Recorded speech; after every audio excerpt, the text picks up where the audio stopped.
Hi there, Roxanne Steed here. Let's see if I can get this up on this one. Okay, here we go. Trying out a new camera. My old one seems to have gone a little bit off. So trying out a new one. This is Roxanne Steed here. I've got a fun project for you this evening. I'm hoping you'll enjoy it. It's like you saw coming in, an angel. It's on black watercolor paper.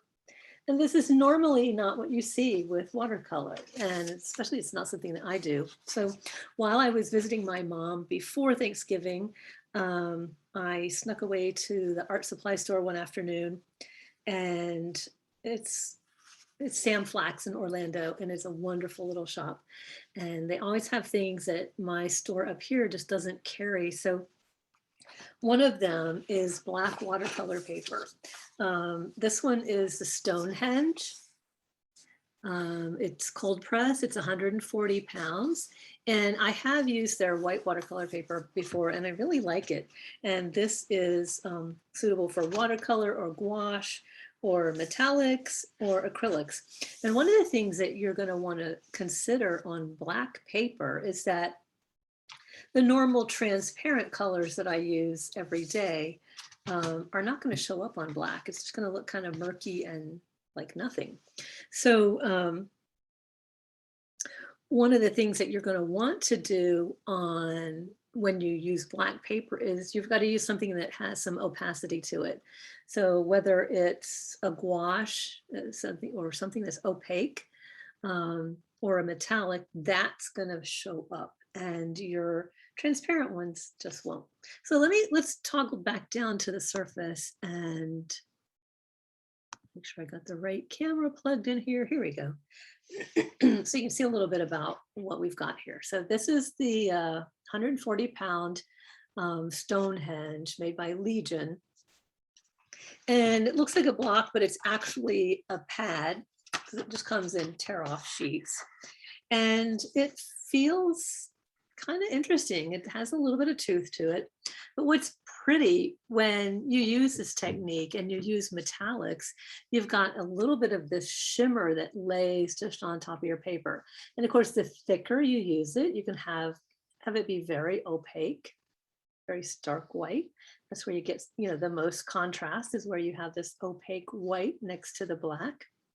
And then you can use it really sheer like I did here, really watered down. So it just leaves a thin veil of sheerness. You can use, spatter. Again, I used one of the pearlescent colors in this. So the other thing that I got when I made my little visit to the Sam Flaxx art store, besides the black paper, is I got this little set of Daniel Smith tube watercolors, and they're the tiny tubes. They're the 5 milliliter tubes, a set of 6, and it's a set put together by Jean Haynes, another watercolor painter who's really awesome work. So the colors that they have in here are, of course, all kinds of shimmery things. So this one is an iridescent ruby. I put it over here in the pan. Let's see if I can get this under the camera. And I'll raise it up a little bit. I hold my clip. Sorry for the distraction. Just adjusting that. I'm borrowing my husband's camera, putting it in my clip. There we go. Let's raise that so we can see everything. So in addition to the shimmery set, I also got a tube of Winsor Newton Designers Gouache in permanent white. So I've got the white squirted on here. I've got some of these iridescent colors. I'll show you which ones I have. So the iridescent ruby is part of that kit. And I'll list these colors on the video so you can see them later. I'll have written names. The iridescent Aztec gold I've put up here. The pearlescent white I've put down here. And I just squirted this in on my pan so I could have some of these handy. Iridescent electric blue, which is a really interesting one. And by the way, you could put these colors in a little dish or a plate, or a palette on their own. This one's iridescent topaz, which is an interesting color. It's almost like a yellow green or like an antiqued gold. It has a pretty cast to it. And then iridescent copper, which is, like copper is, it has a really shiny redness to it. So this little project, this little angel it started from, I just wanted to get something, and I wanted to have a little project that I could do while I was down visiting my mom. I was working on all kinds of things for her. And so my brain was not into painting at all. And I wanted something that was fun and easy and quick. And I didn't want to have to do a lot of planning in it. I wanted just to do some intuitive big shapes. And this really fit the bill well. So I started out with this, just an abstract shape. And in fact, the one that I did down there was this angel. So I was really just playing around with these colors. I started out with an abstract shape, didn't know really what I wanted to do. I just wanted to make the shape that would fill this space in an interesting way. I wanted to break up some of the larger, I just wanted to break up the space on this page in interesting forms. So I've included lines and big brushes, opaque passages, and very filmy, thin veils. And that was a lot of fun. So I've done it again. And this time I threw on some, pearlescent spatter, which looks really beautiful on this paper. And you can see when you, vary the amounts, you get some beautiful thin veils and, heavier bits. And it's really fun. And the other thing you want to try to do is vary your brush strokes and your brush tips. So this is not something that I've drawn out carefully. I am just making movements with my brush. And I'm following a form, but, really that first form was kind of by accident. So, I'm just doing a little bit of variation. So let me show you what I've done. We start out with a big black page, and I can gather, one of my brushes. I pulled out like a handful of brushes that have just some variations in size and brush tips so that I can do different things. I've got one real skinny liner. It's a size 2 liner. You can see how thin that is. So it's really thin and flexy. I've got this goat hair brush, which is, when I bring that to a point, that's got a wonderful point on that. And it's very flexy. It has a lot of brush personality. This one is it's called a filbert grainer. And you can see there's little snippets trimmed into that rounded tip. So it can make some little brushy marks. And then, a regular size 10 and a size 12 and a size 6, just round brushes. And then I've got this really nice long Escoda Versatile. It's a size 10, but it's really elongated. And so it has a lot of flex and swish in it. So let's start out with some flex and swish and I'm going to start with our little puddle of white. And I want this shape to kind of fill my space in various ways. I want to kind of hit each of the edges, and I want some very free motion.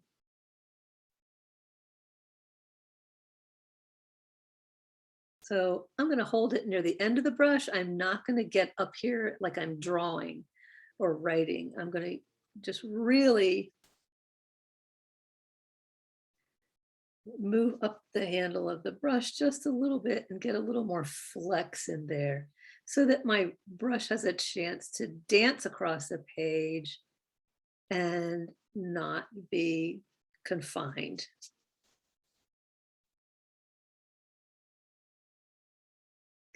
So now that I've got this big shape that's breaking up various parts of the page, I'm going to dip into some of these other colors, like this shimmery blue. And I might add a couple of passages. Of course, the heavier I go, I'm going to have a little more intensity, but remember that's on top of black. If I really want it to show up a little, I'm going to pull in a little white. And let's see what happens.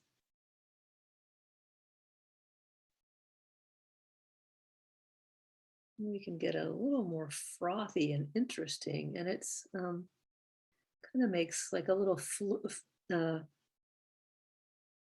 like a bit of a blue fluorescent. So it kind of goes into a light blue.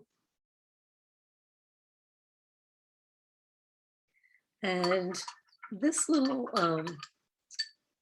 that iridescent topaz, this is a really pretty one because it has such a antique gold look. I'm going to use my liner and just let's see what I can do with it. So it's going to take a little bit of action to get some of that gold off.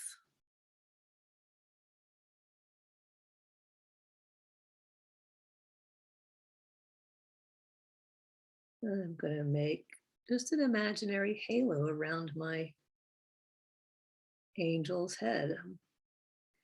When the first one started looking like an angel, I thought, oh, let's see what other angels that I can do.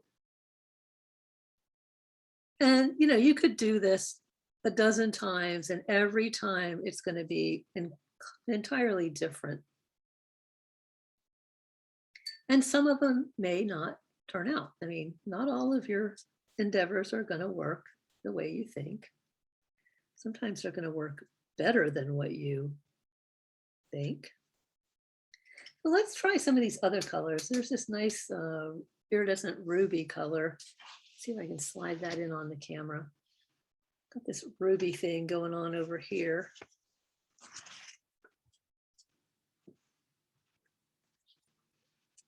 And let's pull some of that in.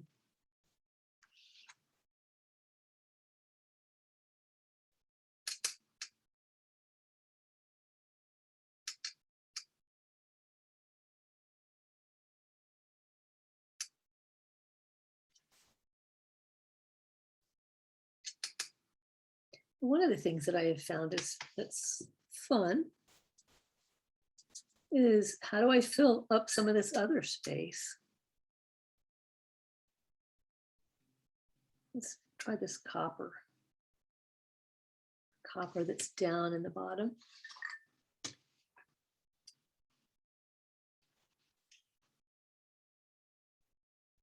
I'm imagining that this is like a big tulle skirt, like that netted fabric that the ballerinas wear. So you can see in some of the areas, the white is really opaque, and then some it's sort of veiled and thin. It's going to be a little bit different every time you come to this. I'm going to bring in some of this pearlescent white. I'm really liking that. And I've got it mixed with a little bit of copper. So I want to get a little more body to this paint. So right now it's, we've got some very thin veils of that.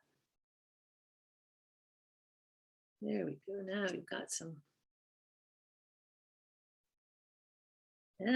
some things showing up. So in my on my website, I've got a little free tutorial where I talk about it's called The Secret to Watercolor, and it's what it boils down to is the ratio of pigment to water. So in this case, if you want this to show, if you want some of these metallic paints to show up, you've got to get them close to their opaque self, which means a lot of pigment, so that they'll show up. Because if you have a lot of water, they're going to be so thin, they're going to be just a very thin veil on this. Let's get, just a size 10 brush and see what we can do with some of this. I want to put a little bit more, get some of this pearlescent going in here. And I want to maintain that free flowing swish that I had. Like there's really loose, gauzy sleeves.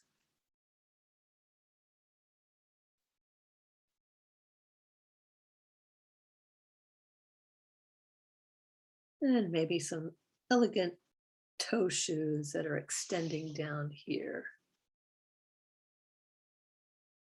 And it's kind of funny, I can see this very clearly, but on the video, there we go. It needed a little more opacity. So I want some real flying leaps in here. I wanted a little bit more opacity. This couple of certain places. Now let's see if we can also bring in some more of, I just want some more of this gold around some of the areas. We really need to get some more body going here. One of the things that will help you a lot if you are using these fresh out of the tube, these I had used yesterday and then let them dry on my palette. So, you know, here I am re-wetting them. But if you do use them straight out of the tube, it's a lot easier to get that, that nice pigment to water ratio. They'll actually show up for you. So again, I'm holding this up near the top and making lots of swishy lines. And I also want to bring just some out here. Now let's go back to, I want to bring in some of this blue and some of this outer area. And now the blue is going to have a tougher time showing up on the paper because it's a fairly dark color and it's on a dark surface. I can water down that blue and have just thin veils of color. If I want to get a little more intensity, then I've got to really dig into there.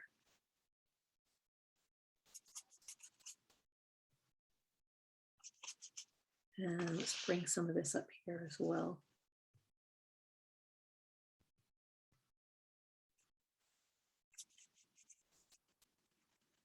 So again, this is one just to, you know, play with your brush freely. Don't get stiff and, you know, think like, oh, I've got to draw this angel and she's got 2 eyes and a nose and, oh, she's wearing red lipstick. None of that. I mean, this is just very free and very loose.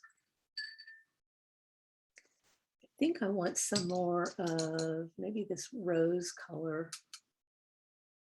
Let's see if I can get some of that worked up here.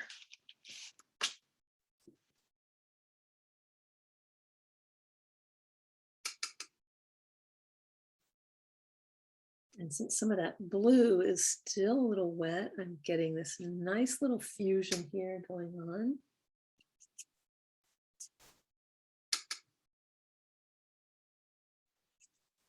And now I think I'm going to add some metallic sparkle. I really like this pearlescent white.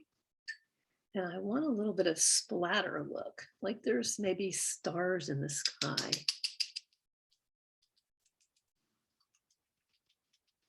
So I have a lot of color in here.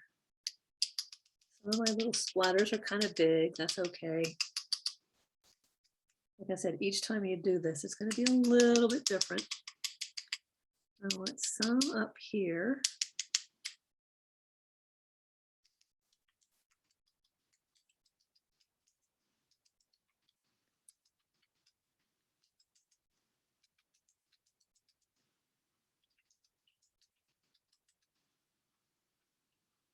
And I think I might do some of this gold, or actually it's topaz.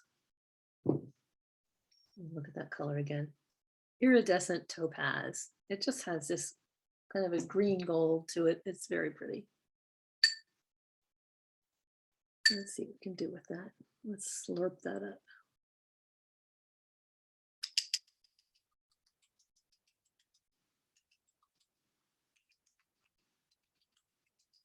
There we go. I'm liking that.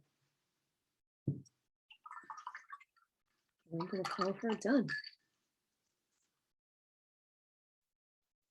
You can sit back and evaluate later as she dries and see if there's anything I might want to add. I just wanted to keep it really nice, loose, and very, very fresh. So I hope you enjoyed that. It's a very fun, something new, something different.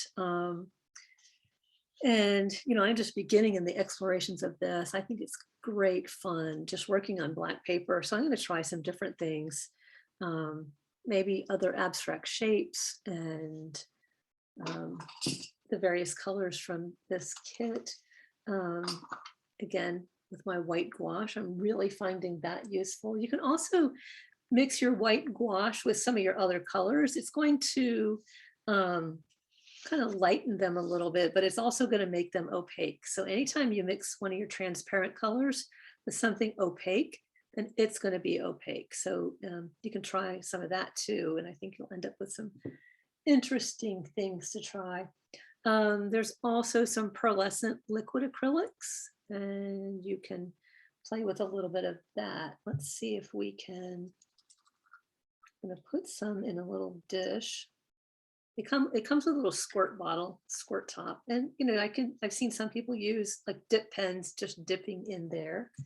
But you can put it in a little cup or a plate or just something different. And I'm going to play around with this liner again. Go in here with some thicker lines. And that's pretty exciting too.